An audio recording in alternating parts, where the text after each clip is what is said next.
곧장 하나님 말씀 보겠습니다. 오늘 데살로니가 전서 5장 12절로 해서 마지막 28절까지의 말씀 보고자 합니다. 데살로니가 전서 5장 12절로 해서 28절의 말씀까지입니다. 말씀 함께 보겠습니다. 형제들아, 우리가 너희에게 구하노니 너희 가운데서 수고하고 주 안에서 너희를 다스리며 권하는 자들을 너희가 알고 저의 역사로 말미암아 사랑 안에서 가장 귀히 여기며 너희끼리 화목하라. 또 형제들아, 너희를 권하노니 규모 없는 자들을 권계하며 마음이 약한 자들을 안위하고 힘이 없는 자들을 붙들어 주며 모든 사람을 대하여 오래 참으라. 삼가 누가 누구에게든지 악으로 악을 갚지 말고 오직 피차 대하든지 모든 사람을 대하든지 항상 선을 조추라. 항상 기뻐하라. 쉬지 말고 기도하라. 범사에 감사하라. 이는 그리스도 예수 안에서 너희를 향하신 하나님의 뜻이니라. 성령을 소멸치 말며 예언을 멸시치 말고 오직 헤아려 좋은 것을 취하고 악은 모든 모양이라도 버리라. 평강의 하나님이 친히 너희로 온전히 거룩하게 하시고 또 너희 온 영과 혼과 몸이 우리 주 예수 그리스도 강림하실 때에 흠없게 보존되기를 원하노라. 너희를 부르시는 이는 미쁘시니 그가 또한 이루시리라. 형제들아, 우리를 위하여 기도하라. 거룩하게 입맞춤으로 모든 형제에게 문안하라. 내가 주를 힘입어 너희를 명하노니 모든 형제에게 이 편지를 읽어 들리라. 우리 주 예수 그리스도의 은혜가 너희에게 있을지어다. 아멘. 자, 오늘 데살로니가전서 사도가 마지막으로 교회에 권면해 주는 말씀을 오늘 보게 됩니다. 12절에서 15절까지는 교회 생활을 위한 그런 권면이고 16절부터 물론 마지막에는 인사가 있지만 16절부터는 개인 신앙 생활을 위한 권면이 이렇게 있습니다. 그래서 오늘 사도가 이 데살로니가 전서를 마무리하는 그런 차원에서 마지막 권면이 어떻게 주어지는지 이제 우리가 그것을 보려고 하는 겁니다. 자, 본문으로 곧장 들어가겠습니다. 12절입니다.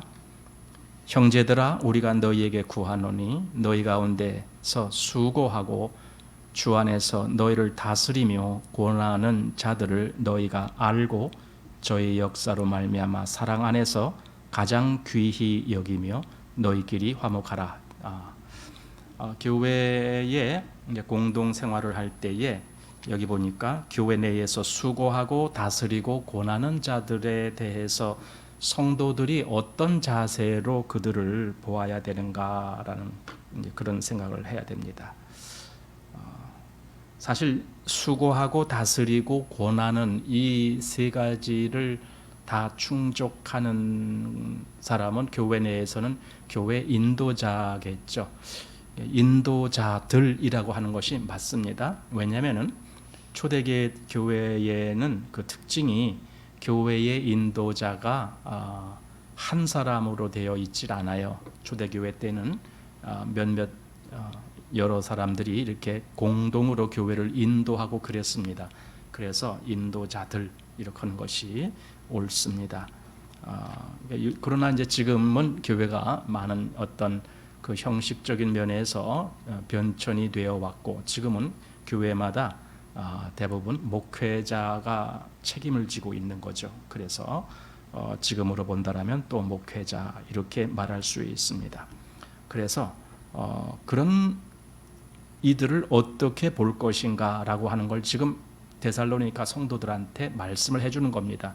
사실 이 말씀을 해주는 그 배경에 그 이면에는 어떤 일이 있었을까 이제 이런 생각을 해보면서 제가 어떤 책을 보니까 거기에 이런 기록이 있어요. 뭐냐면 데살로니가 교회에서 게을러 갖고 자기가 친히 일을 하지 아니하고 게을러서 다른 사람에게 신세만 지는 그런 사람들을 대해서 교회의 이 인도자가 경계를 한 거죠. 책망을 한 거죠. 그랬는데 그 사람들이 그걸 안 듣는 거죠. 책망을 받는 사람이 그걸 잘 안 듣는 거예요. 사실 교회가 이렇게 인도자, 지금은 그래도 목사라고 호칭이 분명히 있고 그러기 때문에 이제 뭐 일반 성도들이 말하는 것보다 목사가 권면을 하면은 아무래도 더 위험 있게 듣겠지요. 그런데 당시에는 목사라는 호칭이 없었어요.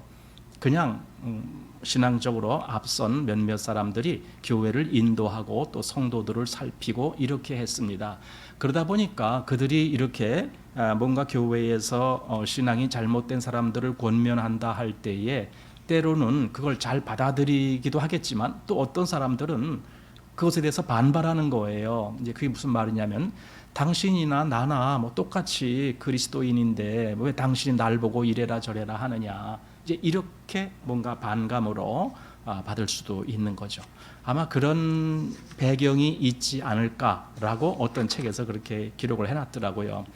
그래서 저도 그런 느낌도 들어요. 이게 왜 그러냐 하면요, 각 교회마다 이렇게 서신서를 쓸 때에 어떤 서신서에는 이 말을 또 어떤 서신서에는 저 말을 이렇게 서로 다른 말들을 쓸 때가 많거든요.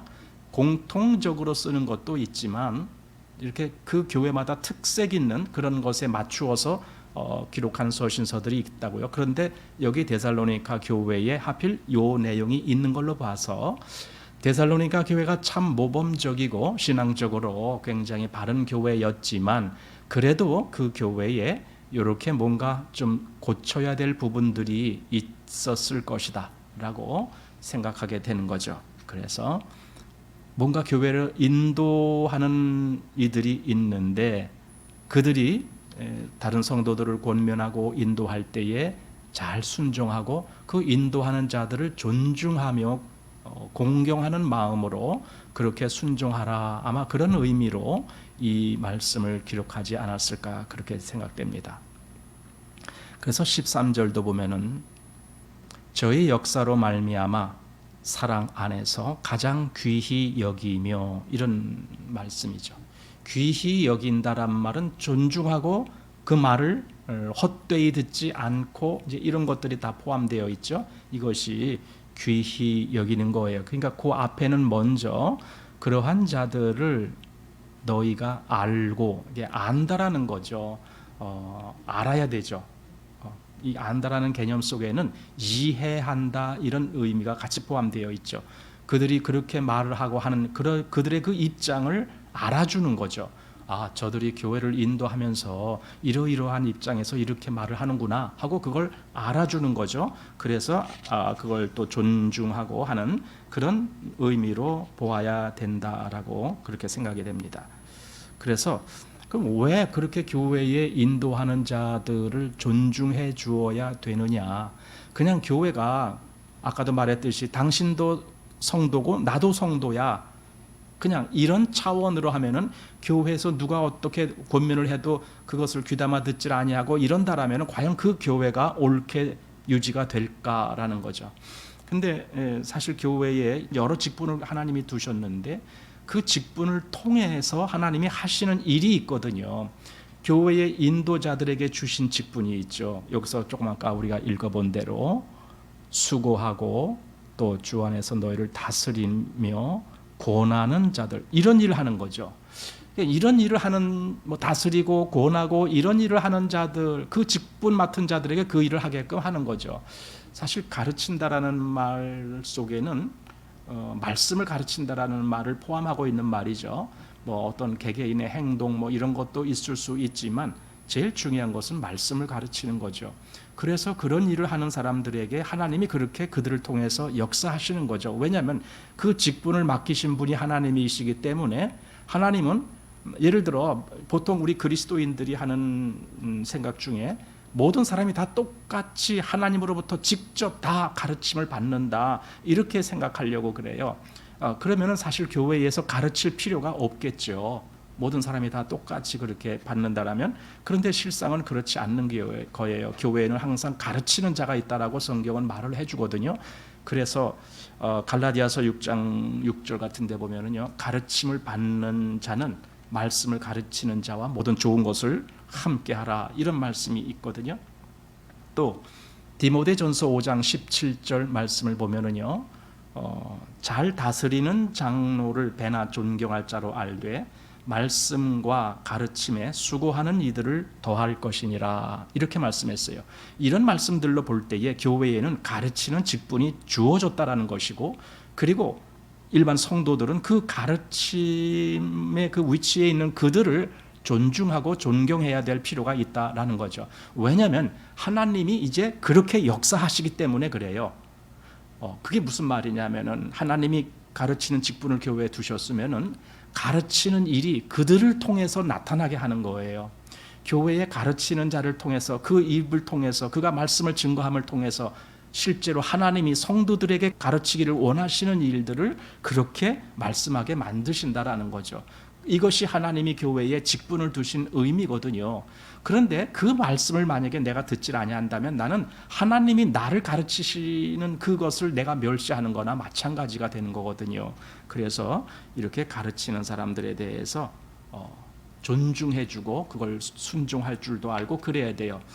사실 이것이 대단히 중요하다라고 저는 여기지는 게 있어요. 왜 그러냐면요, 누가 나를 가르친다. 교회에서 당연히 목사가 있고 장로가 있고 그래요. 그럼 가르치는 거예요. 그럼 가르치는데 그 가르치는 목사나 장로가 자기 마음에 안 들어. 여러분, 일단 그렇게 한번 신뢰가 깨지거나 또는 존중함이 없다거나 하면은요, 그 다음부터는 절대로 가르침을 못 받아요. 왜냐하면 목사가 무슨 말을 해도 그게 내 마음에 양식으로 오질 않아요. 그러면은 자기가 굶게 되는 거예요. 자기가 영의 양식을 공급받지 못하기 때문에 자기가 굶게 되는 거예요. 이건 대단히 좀 심각한 문제를 야기할 수가 있는 거예요. 그래서 가르치는 자들에 대해서는 참 존중하는 마음을 가져야 된다라는 게 필요해요. 왜냐하면 내가 하나님께 가르침을 받는 방법이 여기 이 교회에 가르치는 자들을 통해서 내가 받게 돼 있기 때문에, 물론 개인적으로도 하나님께 받는 것이 있지만, 그러나 하나님이 역사하시는 이 모든 교회의 그 치리를 볼 때에 교회 속에 가르치는 자를 두시고 그들을 통해서 가르침 받게 하시는 그 일을 하나님이 하시는 거거든요. 그러니까 한 개인을 보거나 또는 목사라는 한 인물을 보거나 그래서 가르침을 받는 것이 아니라 하나님이 저를 통해서 나를 가르치신다라는 차원에서 들어야 되는 거죠. 그래야 실제로 내가 하나님께 바르게 가르침을 받을 수 있게 되는 거죠.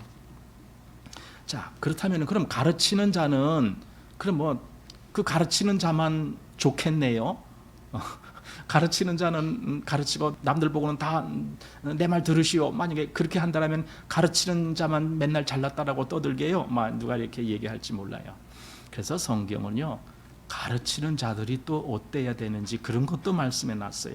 예를 들어 야고보서 3장 1절 말씀 보면은, 너희는 선생된 우리가 더 큰 심판을 받을 줄 알고 많이 선생이 되지 말라, 이런 말씀이 있어요. 여러분 이거 어떻게 생각하세요?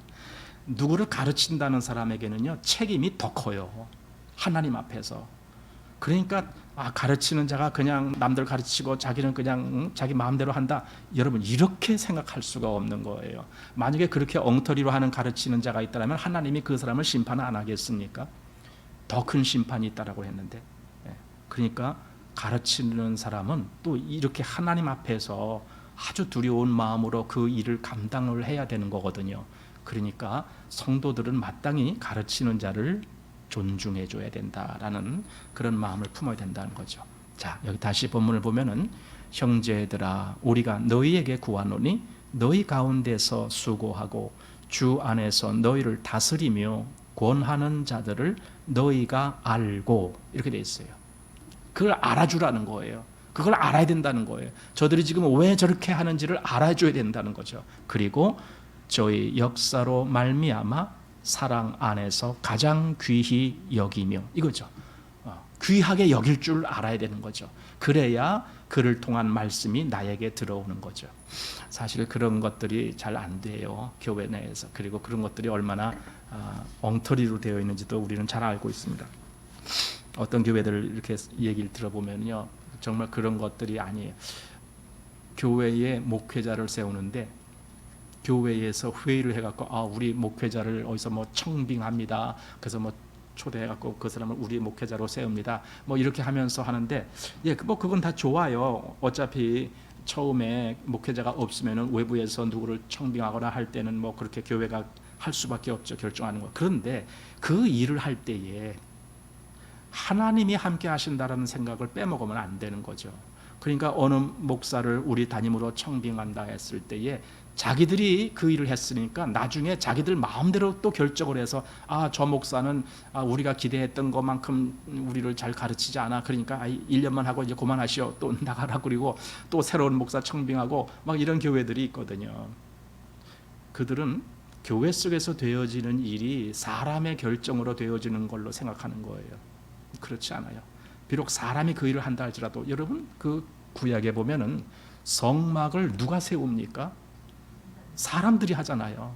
사람들이 재료를 다 준비하고, 사람들이 뭐 천을 짜고, 뭐 동으로 뭘 만들고, 뭐 금제단 만들고, 다 사람이 하거든요. 그러나 일단 그것을 만들어 놓은 다음에는 함부로 거기 들어가면 안 되잖아요. 왜 그래요? 이제는 하나님의 영역이니까 그런 거예요. 교회도 마찬가지예요. 교회에 어떤 일이 있을 때 자기들끼리 회의를 해서 결정했으니까 이거 우리가 마음대로 해도 돼, 이렇게 하면 안 되는 거거든요. 바로 그래서 교회가 이런 어떤 서로 존중하고 존중을 받는 이러한 분위기가 안 되기 때문에 말씀의 가르침이 없는 거죠. 말씀의 가르침이 되지가 않는 거죠. 그러면 교회는 교회의 기능을 상실하게 되는 거죠. 자, 그래서 이런 자들을 알고 또 저의 역사로 말미암아 사랑 안에서 가장 귀히 여기며, 자 이렇게 하고 그 다음에 너희끼리 화목하라.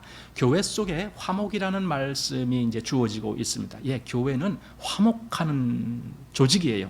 교회는 서로 화목하게 돼 있어요. 왜 화목하냐? 형제이기 때문에. 하나님 안에서 우리가 다 형제이기 때문에 화목을 해야 되는 거예요. 교회 속에서 많은 어떤 화목하지 못한 모습들을 우리는 종종 보게 되죠. 그 무슨 말이에요, 그게? 화목하라라고 했는데 화목하지 아니하는 것은 성경을 거역하는 거예요. 참 얼마나 많이 성경을 하나님 말씀으로 받지를 못하기 때문에 이런 일이 발생하는가 우리가 생각하게 되는데, 이건 하나님이 말씀하시는 거 성경 말씀이잖아요. 화목하라는 거예요. 너희끼리 화목하라. 성도들 간에는 화목해야 되는 거예요. 그게 하나님의 뜻이거든요. 그래서 이런 명령을 대단히 중요하게 여기게 되는 거예요. 그냥 남이라면은 나에게 조금만 잘못해도 우리는 쉽게 화를 낼 수가 있어요. 어떤 이해 타산이 걸린 문제라면은 내가 조금 손해봤을 때 나는 그걸 용납 못하는 거예요. 내가 왜 손해봐? 당장 가서 뜯어내야지. 뭐 이렇게 하고 막 이렇게 하는 거예요. 여러분, 그러면 화목이라는 게 없어요. 화목은 내가 때로는 손해도 보고, 내가 때로는 다른 사람보다 못한 대접을 받을 때도 있고, 이런 모든 경우에 있어 그걸 다 용납하고 마음에 받아들이고 다 그걸 소화하고 이런 마음이 됐을 때 서로 화목이라는 것이 되는 거죠. 그래서 서로 화목하라라는 말을 권면합니다. 자, 그리고 14절입니다. 또 형제들아 너희를 권면하노니 규모 없는 자들을 권계하고 마음이 약한 자들을 안위하고 힘이 없는 자들을 붙들어주며 모든 사람을 대하여 오래 참으라. 여기 또 네 가지 권면이 계속 나옵니다. 교회 내에는 다양한 종류의 사람들이 있을 수가 있어요. 여기서 말한 네 가지. 첫 번째로 규모가 없는 사람들, 두 번째로 마음이 약한 사람, 또 세 번째 힘이 없는 사람, 그리고 네 번째는, 여기 네 번째가 누구겠어요? 모든 사람? 이렇게 되어 있죠. 모든 사람도 뭐 될 수가 있지만 저는 이렇게 봅니다. 이런 사람들을 여기서 권계하고 안위하고 붙들어 주는 역할을 해야 될 사람, 그 일을 해야 될 사람들이 있어야 돼요. 자, 규모가 없다라는 것은 무슨 말입니까? 규모, 뭔가 정해진 어떤 안정된 어떤 것이 없다라는 거예요. 이게 규모가 없다라는 거예요. 이건 한마디로 말하면요, 좀 생활이 절제하지 못하고 뭔가 이렇게 성실하지 못하고 그냥 이렇게 뭐라고 할까요? 삶이 좀 누가 보더라도 이렇게 좀 저 사람 바르게 산다 이런 느낌이 안 들 정도로 그냥 막 사는 사람이 있다. 뭐 그러면은 아마 이런 말을 할 것 같아요. 규모 없다 이렇게. 근데 교회에서는요, 그런 사람들을 그냥 놔두질 않는 거예요. 여기 성경 말씀대로요, 그런 사람들을 어떻게 하라 그랬어요? 권계하며, 권고하고 훈계하고 이런 걸 다 하는 거예요. 그러니까 생활이 뭐 문란하다거나 뭐 이런 사람들 내버려 두는 게 아닌 거예요. 그리고 그런 생활을 하다가 다른 사람한테 뭔가 권계를 받을 때 그걸 하나님의 말씀으로 받을 수 있어야 돼요. 그냥 저 사람 저 개인이 나를 이렇게 뭐라고 얘기하는데 아이 기분 나빠 교회 안 갈래, 이제 이러면 이 사람은 아직 교회 속에서 뭐가 움직이는지 모르는 거예요. 교회 속에 왜 하나님의 역사하십니까? 사람을 통해서 서로 간에 이 말을 하면서 거기서 역사를 하게 돼 있어요. 그러니까 이런 사람들을 볼 때에 성경은 당연히 권계하라 그렇게 돼 있어요. 권계하라. 잘못된 것이 있으면 가서 잘못됐다라고 얘기를 해주고 고치게 해주라, 그 뜻이거든요. 생활이 절제가 안 된 사람들 있죠.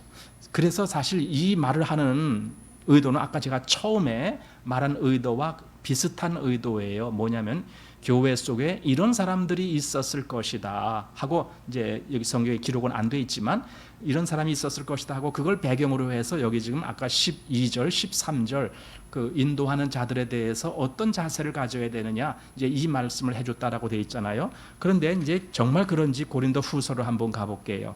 고린도 후서를 가보면은 이제 그런 내용들이 나오십니다. 6절 말씀, 고린도 후서 3장 6절 말씀을 한번 보십시오. 형제들아, 우리 주 예수 그리스도의 이름으로 너희를 명하노니 규모 없이 행하고 우리에게 받은 유전대로 행하지 아니하는 모든 형제에게서 떠나라. 어떻게 우리를 본받아야 할 것을 너희가 스스로 아나니 우리가 너희 가운데서 규모 없이 행하지 아니하며 누구에게든지 양식을 값없이 먹지 않고 오직 수고하며 애써 주야로 일하면 너희 아무에게도 누를 끼치지 아니하려 함이니. 자, 이런 말씀으로 보아서 여기 지금 6절에 규모 없이 행하고 이런 말이 있잖아요. 그럼 이 사람이 결국은 무슨 행동을 했느냐 했을 때에 나중에 비춰진 말씀을 보면 이 사람들은 정말 힘들게 일하지 않았다라는 거예요. 그냥 놀고 먹었다는 거죠, 한마디로. 놀고 먹고 교회에서 다른 사람들한테 신세를 지고 늘 이랬다는 거죠. 그럼 교회에서 그런 사람들에 대해서 당연히 권계를 해야죠. 당신의 삶은 잘못됐습니다. 당신은 그렇게 그냥 남한테 신세나 지고 남한테 붙어 살기나 하고 그러지 마십시오. 당신이 땀 흘려 일해서 그래서 가정을 이루고 그리고 오히려 남을 도와주는 그런 사람이 되십시오. 이제 이렇게 권계를 하는 거죠. 이제 그런 의미에서 여기 데살로니가 후서는 사실은 데살로니가 전서를 썼는데도 이게 잘 고쳐지지 않은 것 같아요. 그래서 후서에 또 기록한 거예요. 근데 후서에서는 좀 더 강하게 기록을 했어요. 그래서 뭐라고요? 그런 사람들에게 떠나라 그랬어요.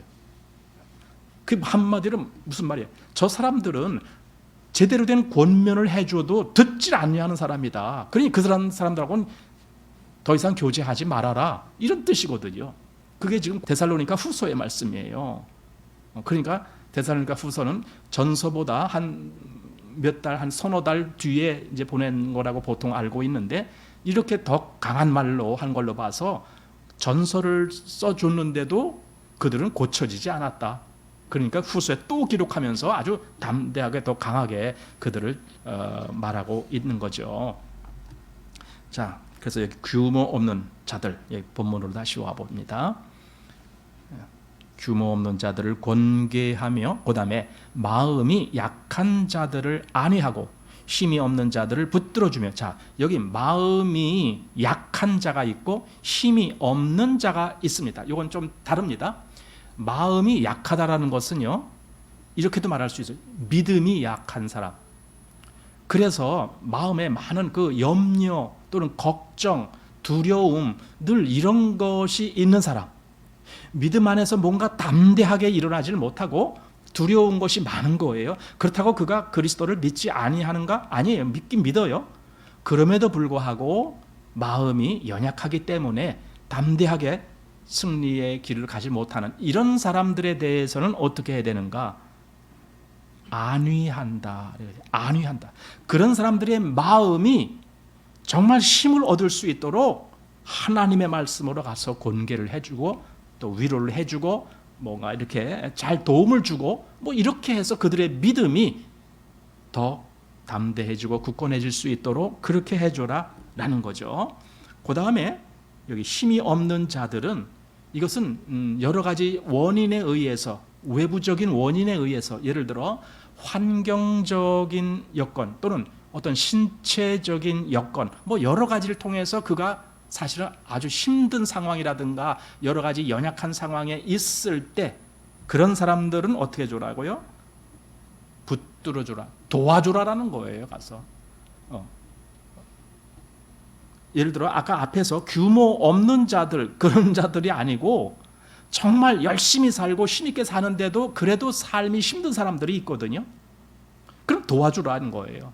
또 신체적으로 연약한 사람들이 있거든요. 또는 질병에 걸려 뭐 이런 사람들도 있거든요.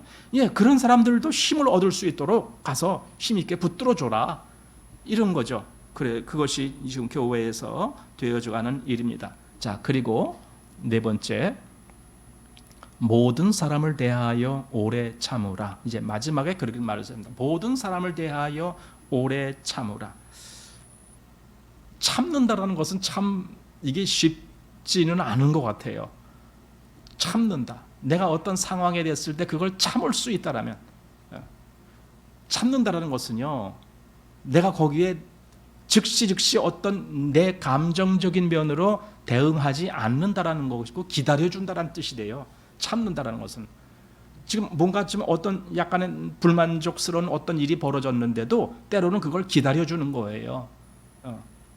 참는 거예요.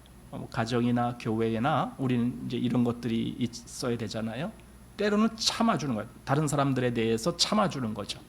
아, 저 사람이 왜 저렇게 할 수밖에 없었을까? 그걸 헤아려 보면서 참아주는 거죠. 그러니까 사실은 이렇게 아까 요 앞에서는 어떤 사람을 권계해야 되고 하는 이런 거 있어요. 뭔가 규모가 없는 자들에게 권계를 하는 거예요.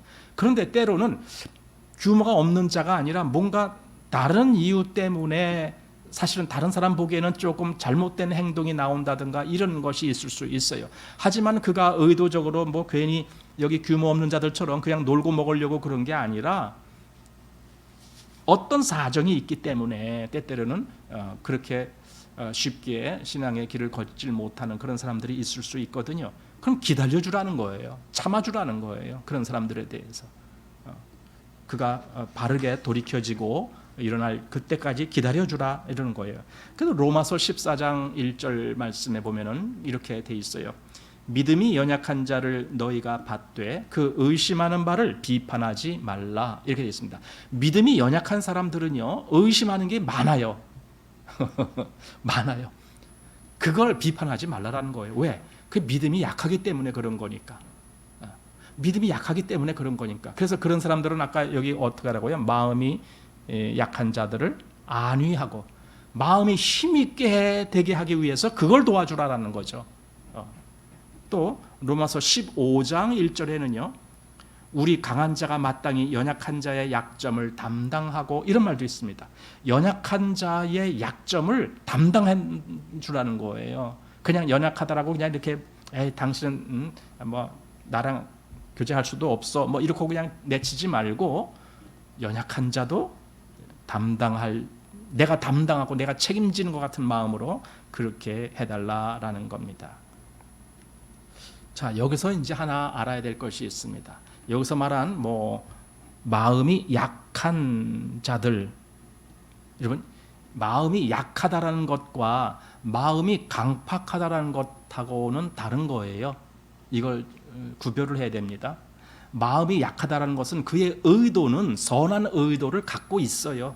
그는 정말 하나님을 잘 믿기 위한 이런 선한 의도를 갖고 있고, 그래서 교회에서 또는 여러 면에서 그는 상당히 바른 쪽으로 가기를 애쓰고 있는데도 불구하고 마음이 아직 신앙이 성장이 못 돼 갖고 때때로 이렇게 의심도 하고 불안한 마음도 갖고 막 이러는 사람, 그런 사람을 마음이 연약한 사람이라고 보는 거예요. 그런데 마음이 강팍한 사람은요, 신앙도 아니면서도 괜히 그 자기를 이렇게 높이는 거 있죠. 그래서 다른 사람들의 권면을 잘 듣질 아니하는 거 있죠. 그런 사람들은 마음이 높은 사람들이에요. 그래서 그것하고 이것하고는 좀 똑같이 신앙을 생활을 잘 못하는 그런 입장에 있지만 이 둘은 구별이 돼야 될 것입니다.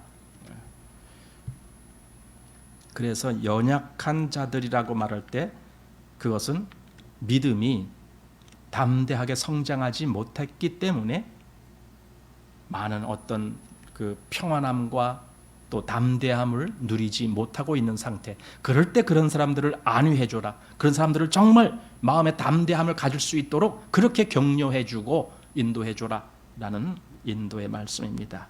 자, 그리고 15절 말씀 봅니다. 삼가 누가 누구에게 악으로 악을 갚지 말게 하고 오직 피차 대하든지 모든 사람을 대하든지 항상 선을 쫓으라. 자, 이제 여기 또 권면이 나온 겁니다. 뭐냐면은 악으로 악을 갚지 말게 하라라는 거예요. 악으로 악을 갚지. 바로 이게 아까 정말 오래 참으라는 거예요. 참아주라는 거예요. 남이 나한테 뭔가 악하게 뭔가 이렇게 일이 이루어졌어. 그럴 때 우리는 즉시로 나도 악으로 갚으려고 하질 말고 기다려주고 참아주고, 저가 왜 이렇게 될 수밖에 없었을까 헤아려도 보고 이제 이렇게 하면서 좀 기다리는 거죠. 이것이 악을 악으로 갚지 말고 항상 선을 쫓으라라고 하는 말입니다.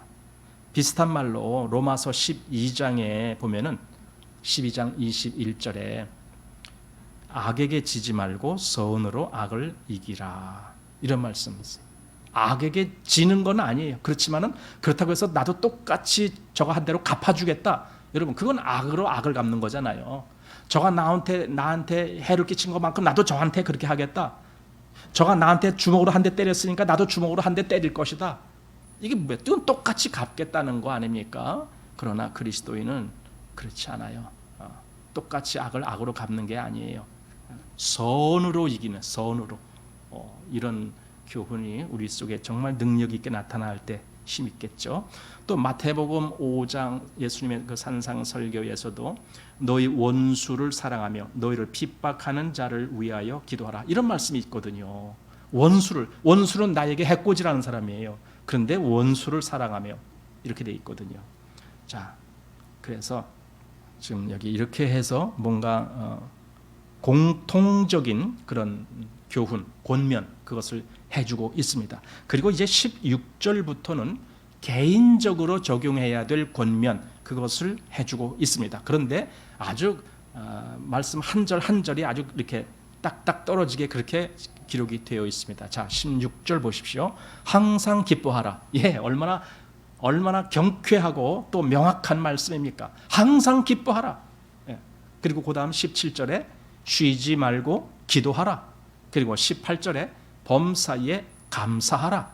이는 그리스도 예수 안에서 너희를 향하신 하나님의 뜻이니라. 사실 이 세 개가 다 하나님의 뜻이라는 거죠. 맨 마지막에 감사하라만 하나님의 뜻이 아니라 항상 기뻐하고 쉬지 말고 기도하고 범사에 감사하라, 이게 다 하나님의 뜻이다, 이렇게 말씀하는 거예요. 그러니까 이 셋은요 사실 서로 연결이 되어 있어요. 서로 연결.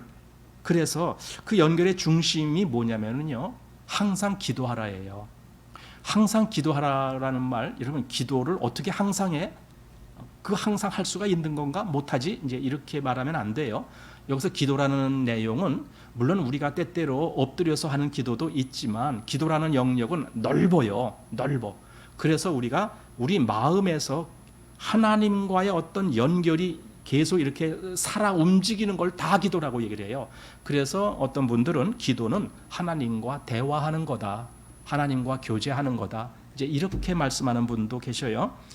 그래서 여기 쉬지 말고 기도하라, 즉 본질적으로 하나님과 교통이 계속 이어지게 하라, 이렇게 돼 있어요. 근데 어떻게 그렇게 되냐고요? 하나님과 어떻게 계속 이어지냐고요, 내 마음의 교통이. 근데 성경에는요 그런 말씀들이 있어요. 시편 1편 2절에 여러분 잘 아시는 말씀인데, 오직 여호와의 율법을 즐거워하여 그 율법을 주야로 묵상하는 자로다, 이렇게 되어 있어요. 여러분, 하나님의 말씀을 주야로, 그 무슨 말이야? 항상이죠, 항상. 그러니까 주야로 묵상한다라는 말이 있어요. 여러분, 묵상이 뭐겠습니까? 이게 하나님과의 교통이에요. 그러니까 하나님과의 교통은 하나님의 말씀에 의해서 내 안에서 항상 이어질 수가 있는 거예요. 그러니까 기도를 아주 넓게 해석할 때 우리는 항상 기도하는 자가 되어야 된다, 이거죠. 우리는 항상 엎드려서 기도할 수는 없어요. 그건 시간적인 제약과 공간적인 제약을 받아요. 그런데 내 마음속에서 항상 하나님과 교제할 수는 있잖아요. 마치 여기 항상 하나님의 말씀을 묵상하는 것과 같이. 그리고 여기 데살로니가 교회도 이 앞에 2장 13절에 그랬잖아요. 이 말씀이 듣는 자 속에서 역사하느니라 그랬거든요. 말씀이 그 듣는 자 속에, 그 믿는 자 속에 역사한다고요. 역사가 이루어진다고요. 그러니까 말씀을 믿는다라는 것이 뭡니까? 그 말씀이 계속 내 안에서 살아있는 것처럼 나에게 영향을 끼쳐요. 그게 말씀을 믿는 거죠. 그렇다면 그 말씀은 내 안에서 역사하게 돼 있죠. 이것이 하나님과의 교통이 되는 거죠. 그래서 쉬지 말고 기도하라라는 그 이면에는 계속 하나님의 말씀에 살아있는 묵상이 되게 하라, 그런 의미가 되는 거예요. 계속 말씀이, 그래야 하나님의 뜻을 나는 계속 헤아리면서 또 내가 그 말씀에 합당하게 살아가는지 그것도 계속 헤아리면서 계속 하나님과 나와의 어떤 관계 속에서 주거니 받거니 하는 것 같은 그런 마음의 위치가 되는 거죠. 이것이 항상 기도하라, 이런 거죠. 그러면은 즉 하나님과 항상 교제하고 그래서 항상 기도가 이루어진다라면은 여기서 말한 나머지 두 개, 즉 항상 기뻐하라 그리고 범사에 감사하라, 이거는 저절로 따라오는 거예요. 내가 내 안에서 항상 하나님과 교통이 이루어질 때 범사에 감사가 나올 수 있고 그 다음에 항상 기뻐하라가 나올 수가 있어요. 그러니 이 셋은 하나로 연결되어 있는 것과 같다라는 생각이 드는 거죠. 빌립보서 4장 4절에 주 안에서 항상 기뻐하라, 내가 다시 말하노니 기뻐하라, 이렇게 되어 있습니다. 여러분, 기뻐하라는 것도요 성경의 명령이에요.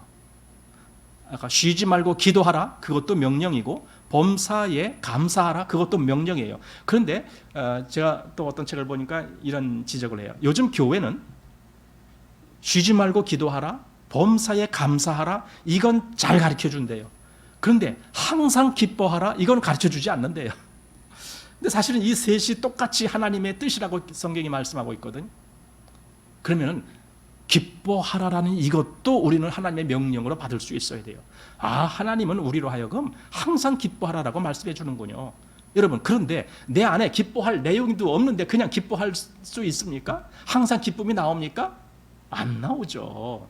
그러면은 항상 기뻐한다는 것은 뭡니까? 내 안에 이 예수 그리스도로 말미암는 하나님의 은혜가 항상 넘친다는 거예요. 나는 그 은혜를 항상 생각하는 거예요. 나는 그리스도를 항상 마음에 품는 거예요.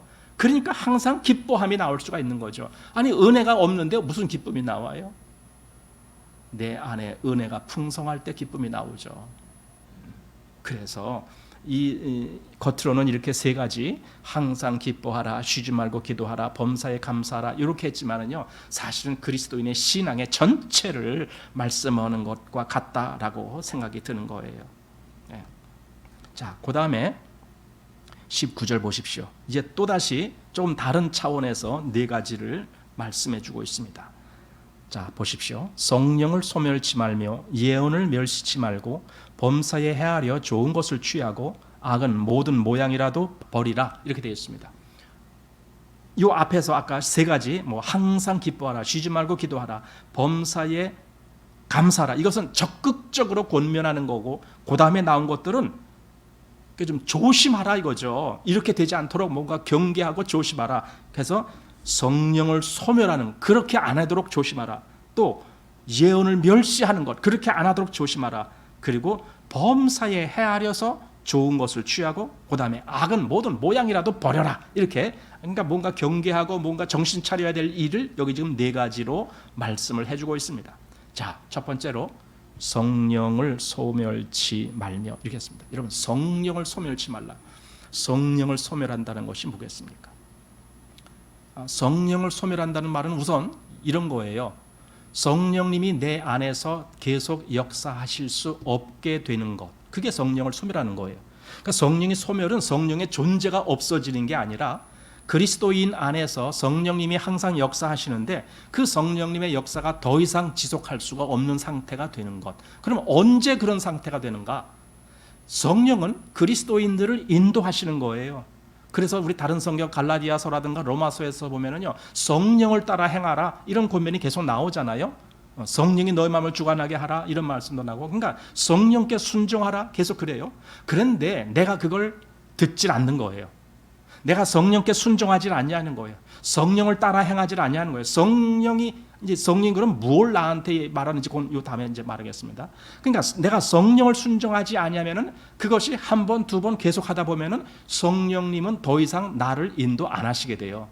그럼 내 안에 성령이 소멸되는 거예요. 그게 성령의 인도가 더 이상 지속되지 아니하는 것. 그럼 성령이 소멸이에요. 그렇게 되게 하지 말아라 이거예요. 성령을 소멸치 말며, 한마디로 성령을 소멸한다는 것은 다른 말로 하면은요, 죄예요. 그래서 그게 내가 성령의 인도를 듣지 아니하는 것은 죄를 범하는 거잖아요. 그러니까 내가 죄를 범함으로 더 이상 성령이 나를 인도하실 수 없도록 그렇게 만들지 말라. 이것이 성령을 소멸하는 문제다 이거죠. 그러면은 성령을 소멸치 않게 하기 위한 것이 뭐냐라고 했을 때, 아까 이 앞에서 2장 13절에서요, 너희가 우리에게 들은 바 하나님의 말씀을 받을 때에 사람의 말로 아니하고 하나님의 말씀으로 받음이니 진실로 그러하도다 하면서 믿는 자 속에서 그 말씀이 역사한다 그랬잖아요. 그러니까 하나님의 말씀을 받을 때에 사람의 말로 아니하고 하나님의 말씀으로 받았다라는 말이 무엇입니까? 그 말씀을 전하는, 여기서 이제 사도들이 전했잖아요. 처음에 그 사도들이 전한 하나님의 말씀을 하나님이 직접 나에게 주시는 것처럼 그렇게 아주 소중하고 그렇게 아주 존중하면서 말씀을 내가 그걸 받아들였다, 그런 말이잖아요. 이게 하나님이 나에게 주시는 말씀처럼 받았다라는 뜻이거든요. 근데 그게 사도들, 즉 사람을 통해서 전해진 말씀이거든요. 그럼에도 그들은 하나님의 말씀 듣는 것처럼 그렇게 했거든요. 우리가 잘 아는 백부장 고넬료가 베드로가 갔을 때에 그 앞에 엎드리면서 마치 우리는 사람에게가 아니라 하나님 앞에 엎드렸습니다, 이제 이렇게 말하는 것과 비슷한 의미 아닙니까? 이렇게 뭔가 말을 들을 때에 그 말씀을 정말 하나님이 하시는 말씀처럼, 성경은 분명히 그게 옳다라고 말한 것이지 그게 틀렸다라고 말한 게 아닌 거예요. 말씀을 받을 때에 사람의 말이 아니고 하나님의 말씀처럼 받는 것, 그게 옳은 거예요. 왜 옳은 줄 아십니까? 말씀을 전하는 자 그리고 말씀을 듣는 자 둘의 문제가 아니기 때문에 그래요. 거기에 성령님의 역사가 있어야 되기 때문에 그래요. 그럼 성령님이 역사하면은 말을 전하는 자도 어떻게 해야 됩니까? 내가 하나님의 말씀을 전하고 있다, 이런 마음으로 전해야 돼요. 내가 내 말이 아니고 나는 정말 이 엄중하시고 거룩하신 하나님의 말씀을 내가 지금 전하는 거야, 그 마음으로 전하는 거고, 듣는 사람도 내가 지금 하나님의 말씀을 듣는 거야, 이렇게 들어야 되는 거죠.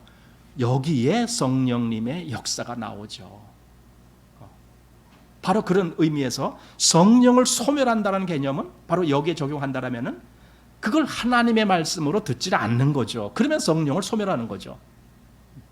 그러니까 여러 부분에 있어서 성령을 소멸한다는 개념을 적용할 수가 있어요.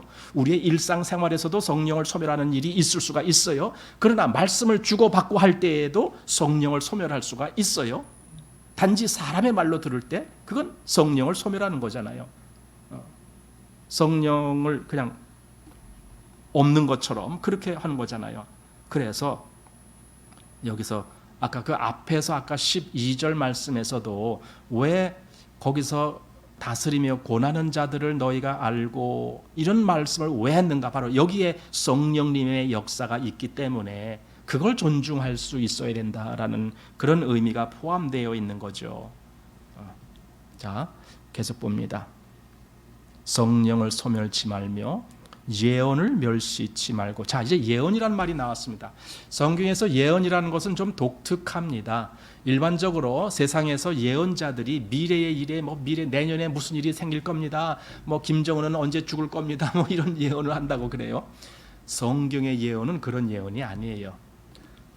예언이라는 그 한자 표현에 보면은 두 가지가 나옵니다. 똑같이 미래를 나타내는 예자예요. 그런데 보통 우리가 쓰는 예자는 그야말로 그냥 미래만 나타내는 것이 있는데 또 하나 예자가 있습니다. 미래를 나타내면서 뭔가 이렇게 개입한다. 거기에 이렇게 뭔가 같이 와서 뭘 한다. 그래서 이거는 미래 예자라고 하지 않고 맡긴다. 이런 거죠. 그러니까 하나님이 우리에게 이 일을 맡겨주신다. 이런 걸 예언이라고 얘기를 해요. 그러면은 과거에 성경이 완성되기 전에는요, 선지자들 또는 사도들이 예언을 한 거예요. 그 예언을 했다는 말이 뭡니까? 하나님이 그에게 맡기신 말씀을 그들이 다 기록하고 이랬잖아요. 또는 다른 사람에게 선포하기도 하고 그랬잖아요. 그게 예언하는 거예요. 하나님이 맡기신 말씀을 내가 그렇게 전하고 또는 기록하고, 이게 다 예언이에요. 그래서 우리 보통 성경에는 예언의 말씀 이래요. 그냥 예언의 말, 그게 아니에요. 예언의 말, 그냥 어떤 사람이 중얼중얼 하다가 내일 무슨 일이 생길 거야, 만약에 그렇게 말한다면 그건 예언의 말이 돼버려요. 근데 우리는 예언의 말이 아니라 예언의 말씀 이렇게 해요. 왜 그런 줄 아세요? 그건 하나님의 말씀이기 때문에 그래요. 그래서 예언의 말씀, 그래서 성경이 완성되기 전에 사도들과 또 선지자들을 통해서 예언의 말씀이 선포되지고 기록되어지고 하면서 다 성경이 완성됐습니다. 그럼 지금은 예언의 말씀이 어떻게 됩니까? 지금도 하나님이 또 그렇게 계속 과거처럼 선지자나 사도들 때처럼 그렇게 주어집니까? 아니죠. 지금 그렇지 않아요. 이미 사도들과 선지자들을 통해서 예언이 완성이 된 그것을 이제는 우리는 선포하는 거예요. 새로운 다른 예언을 선포하는 것이 아니라 기록되어 완성된 하나님의 예언의 말씀들을 선포해 주는 거예요. 이것이 예언을 하는 거예요. 그런데 이거는 뭐라고 할까요? 이게 좀 아까 뭐라고 그러냐면요, 예언을 멸시치 말고. 그렇다면 아까 성령을 소멸치 말라라는 말씀과 그다음에 예언을 멸시치 말라라는 말씀과, 그럼 예언, 즉 하나님의 말씀을 선포하는 것을 안 듣는 거죠, 한마디로. 그랬을 때 예언을 멸시하는 거죠. 예언, 즉 이 하나님의 말씀을 멸시하는 거죠. 말씀을 그걸 들어서 내가 영의 양식으로 삼아야 되는데 내가 그렇지 아니한다면 나는 그 말씀을 멸시하는 거고, 그것은 다시 말하면 예언을 멸시하는 거가 돼버리는 거죠. 히브리서 2장 1절에 이렇게 기록되어 있어요. 그러므로 모든 들은 것을 우리가 더욱 간절히 삼갈지니 혹 흘러 떠내려 갈까 염려하노라. 여기서 우리가 모든 들은 것, 여러분 뭘 들었겠어요? 그들이 뭘 들었겠어요? 사도들이 전하는 말씀을 들었겠죠. 그럼 사도들은 뭘 전했겠어요? 하나님의 말씀을 전했겠죠. 물론 말씀을 전하면서 그걸 더 해석을 해서 그들이 잘 알아들을 수 있게 그렇게 해서 전했겠죠. 어쨌든 하나님의 말씀에 근거한 그런 말씀을 주시고, 예를 들어 사도 바울 같은 사람들 보면은 그에게 하나님이 특별히 계시로 알게 해주신 것, 그런 것들을 또 전하고 그랬잖아요. 그러면은 그걸 우리가 들을 때 여기 들은 것을 우리가 더욱 간절히 삼갈지니 이렇게 돼 있어요. 지금 하나님의 말씀이 들려졌을 때에 그걸 우리가 간절히 삼가야 된다. 즉 그걸 함부로 멸시하거나 그냥 듣지 않고 이러면 안 된다라는 거예요. 왜 그러냐? 만약에 그렇게 되면은요, 그 말씀은 그냥 흘러 떠내려가 버린다. 그건 나한테 오질 않는다. 이런 말이에요. 그건 내게 주신 말씀이 안 되게요. 나는 말씀을 못 받아요, 더 이상. 그래서 여기 예언을 멸시치 말며 이렇게 합니다. 그 다음에 범사에 헤아려 좋은 것을 취하고. 자, 우리말에는 그냥 범사에 헤아려 좋은 것을 취하고 이렇게 되어 있습니다. 그런데 제가 이제 뭐 주석이라든가 이런 거 몇 가지 이렇게 책들을 보다 보니까 여기에는 아주 독특한 어떤 무엇이 있어요. 그냥 범사에 헤아려 좋은 것을 취하고 할 때에 우리가 그냥 여기저기서 그냥 뭐 범사에 뭐 좋은 것 이렇게 취한다, 이런 의미가 아니에요. 여기서 헤아려서 좋은 것을 취한다라는 말은 그 듣는 말씀, 그걸 헤아린다라는 뜻이래요. 듣는 말씀, 즉 예언을 해주고 뭔가 이렇게 그 하나님의 말씀을 나한테 들려주는데, 우리는 듣는 사람의 입장에서는 그것을 헤아려 보는 거예요. 그게 무슨 말입니까? 저게 진짜 하나님 말씀인가? 저게 진짜 성경에 기록된 말씀인가? 그걸 헤아려 보는 거예요. 그러니까 그걸 우리가 이렇게 누가 말을 할 때에 우리가 그 말을 다 알지는 못해도 최소한 우리는 성경에 그걸 비춰 볼 수는 있거든요. 성경에 비춰 봐갖고 성경과 다른 얘기를 누가 해준다, 그러면 우리가 그걸 들으면 안 되죠. 어떤 사람이 말을 한다고, 이게 갈라디아 교회와 또 고린도 교회에 그 거짓 선생들이 와서 말을 전할 때 그 성도들이 무조건 다 그걸 받아들이면은, 그러면 어떻게 돼요? 교회가 완전히 엉망이 돼 버리는 거잖아요. 그러니까 헤아리라는 거예요. 그걸 잘 살피라는 거예요. 저게 정말 하나님 말씀과 같은 말씀인가? 그걸 따져보라는 거죠. 그래서 바른 말씀을 하는가라는 거죠. 그래서 말씀을 전할 때, 또 말씀을 들을 때, 그때 성령님이 역사를 하시기 때문에 그걸 잘 전해야 되고 또 잘 들어야 되는 거죠. 그리고 말씀을 소멸치 말아야 되는 거죠. 그 엘리후가 욥에게 말할 때 그런 말을 한 적이 있어요. 한번 보십시오. 욥기 36장쯤 보십시오. 자, 욥기 36장 18절입니다. 너는 분격함을 인하여 징책을 대적하지 말라. 대속함을 얻을 일이 큰즉 스스로 그릇되게 말라. 자, 이게 뭡니까? 여기 징책을 대적하지 말라. 지금 너한테 권고를 하고 너한테 징책을 하는 이 말씀을 너는 거역하지 말라. 거부하지 말라. 왜? 이게 바로 하나님의 권면이니까. 지금 그런 의도에서 엘리후가 욥에게 말씀하는 거예요. 그렇다면 지금 신약에 와서도 하나님의 말씀을 전하는 자가 전할 때 그것을, 여기 지금 욥의 입장에서 보면 그걸 대적하고 거역하지 말아라. 그걸 정말 순수한 마음으로 받아들여라. 이제 이런 의무가 있고, 또 때로는 아무거나 다 받아들이지 말고 분별해라. 그것이 옳은지 분별해라. 이런 것도 이제 같이 말씀을 해주는 거예요. 자, 그래서 여기 범사에 헤아려 좋은 것을 취하고, 그 다음에 악은 모든 모양이라도 버려라. 악한 모양은 우리는 절대로 그건 따라가면 안 되는 거죠. 그건 버려야 되는 거죠. 어떤 모양이든지 하여튼 악은 모든 모양이라도 버려라. 그 다음에 계속 갑니다. 자, 평강의 하나님이 친히 너희로 온전히 거룩하게 하시고 또 너희 온 영과 혼과 몸이 우리 주 예수 그리스도 강림하실 때에 흠 없게 보존되기를 원하노라. 이것은 사도의 이제 기도예요. 기도하면서 바라는 내용입니다. 그런데 뭘 하냐면, 난 하나님이 너희를 이렇게 해주시기를 원하고 있다, 이거예요. 하나님께서 너희에게 이렇게 해주시기를. 근데 그게 내용이 뭐라고요? 하나님을 그냥 하나님이라고 하지 않고 평강의 하나님 이렇게 칭했습니다. 즉 평강의 하나님이라면 그 하나님이 너희에게도 이 평강을 주시기를 바란다, 그런 의미겠죠. 그래서 친히 너희로 온전히 거룩하게 하시고 또 너희의 온 영과 혼과 몸이 우리 주 예수 그리스도 강림하실 때에 흠 없게, 그러니까 앞에서는 거룩하게, 그리고 두 번째는 흠 없게 보존되기를 원하노라. 그리고 24절에 너희를 부르시는 이는 미쁘시니 그가 또한 이루시리라. 이 하나님이 이루신다는 거죠. 그래서 여기 지금 23, 24, 25, 24절까지 23, 24절은 이건 전부 하나님께서 하신다. 그러니까 너희는 그렇게 하나님이 하시는 걸로 믿어라.